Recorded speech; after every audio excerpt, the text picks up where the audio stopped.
তুফানের কাছে এটা কিছুই না।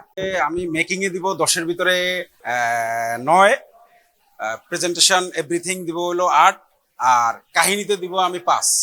আমি লন্ডন সেখানে দেখতেছি তুফান মুভি চলতেছে, আমি লাস্ট যে 2 মিনিটস যে ব্যাক কি বলে এটাকে, সিনেমেটিক সিনেমেটিক মনে হয়েছে আমাকে, আমার কাছে যে ড্রামাটিক মনে হয় না, সিনেমেটিক মনে হয়েছে।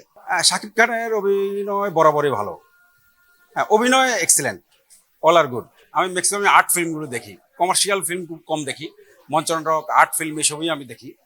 তো আমার কাছে কাহিনীটা কাহিনীটা অ্যাভেলেবেল বা গতানুগতিক হইলেও একটা এই মুভিটার একটা ভালো দিক, যেটা হলো যে মিনিট লাস্ট মিনিট পর্যন্ত দর্শককে বসিয়ে রাখা, যে একটা ফিল্ম মেকারের যে একটা কোয়ালিটি, হ্যাঁ, এটা আমি তাকে আবার থ্যাঙ্কস দিব।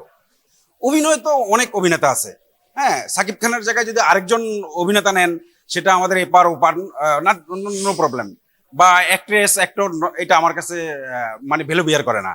হ্যাঁ, অনেকে আছে না যে অমুকের ছবি দেখতে যাবো, আমি কখনোই কোনো মঞ্চ নাটক বলেন আর আর্ট ফিল্ম বলেন, আমি দেখি যে এই মুভিটা কে বানাচ্ছে, হ্যাঁ, এবং মুভিটা কে ডিরেকশন দিচ্ছে বা কাহিনীটা কার কাহিনী, সেটা দেখেই আমি সবসময় মুভি দেখতে আসি।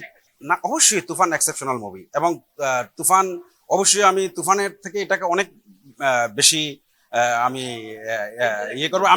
আমি লাস্ট মান্থে আমি লন্ডন থেকে আসলাম, আমি লন্ডন সেখানে দেখতেছি তুফান মুভি চলতেছে, আমি দেখে তো প্রথম আমি কনফিউজড যে শাকিব খানের ছবি এত বড় ইয়েতে, আমি এটার নামটা ভুলে গেলাম, হলটার অনেক বড় ছবি, সাকিব খানের ছবি, ব্যাপার কি। পরে আমার ফ্রেন্ডকে ডাকলাম, বলতে সেখানে বাংলা মুভি আসে, তো দেখলাম যে লন্ডনে সেখানে থিয়েটারে হিন্দি ছবিও দেখলাম আর তুফান দেখলাম, এটা দেখে আমার ভালো লাগছে।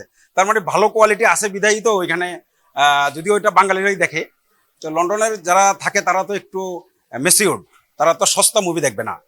তো আমার কাছে অবশ্যই তুফানটাকে আমি বেস্ট বলবো, হ্যাঁ, এগিয়ে রাখবো। রিলিজ হওয়া এক জিনিস, আর এটার কন্টিনিউটি এবং দর্শক ফিডব্যাক, সেটা আপনারা অপেক্ষা করেন, তখন বুঝতে পারবেন। আমার মনে হয় যে কিছুদিন আফটার 1 উইক অর 2 উইকস অবশ্যই তুফানের কাছে এটা কিছুই না, তুফান ডিফারেন্ট।